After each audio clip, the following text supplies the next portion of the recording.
पार्वती वो फल जो मुझे चढ़ता है, फिर मैं भले नर्मदा के जल से निकला हुआ कंकर शंकर क्यों ना हूं, फिर चाहे मैं गंगा के जल से निकला हुआ कंकर शंकर क्यों ना हूं, चाहे फिर मैं यमुना के जल से निकला हुआ कंकर शंकर क्यों ना हूं, चाहे मैं सरयू के जल से निकला हुआ कंकर शंकर क्यों ना हूं, चाहे मंदाकिनी के जल से निकला हुआ कंकर शंकर क्यों ना हूं, ए पार्वती फिर जो भी शिवलिंग पर वो बेल समर्पित होता है वो बेल उठाकर जीव अपने कार्य में ले सकता है। ये माँ उमा से कह रहा है। तो उस बेल की महत्वता जानेंगे।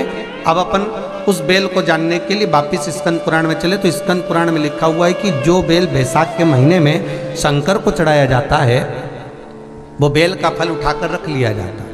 बैसाख के महीने में उस चढ़े हुए, बाकी के आपको बेल का फल खाना हो तो बात दूसरी, पर चढ़ा हुआ जो बेल का फल है वो पूरा बैसाख नहीं खाना। बैसाख के बाद में अगला जो महीना आए उस महीने के अंदर उस फल के अंदर का गुर्दा निकालकर उसको सुखा लीजिए, और सुखाकर जिस व्यक्ति को पत्थरी की बीमारी हो और जिस व्यक्ति को पेट में बहुत भोजन पचता ही नहीं है, पूरा शरीर पाचन क्रिया बेकार हो गई, उस व्यक्ति को केवल 7 दिन तक शंकर पर चढ़ा हुआ वो बेलपत्र प्रदान कर दीजिए।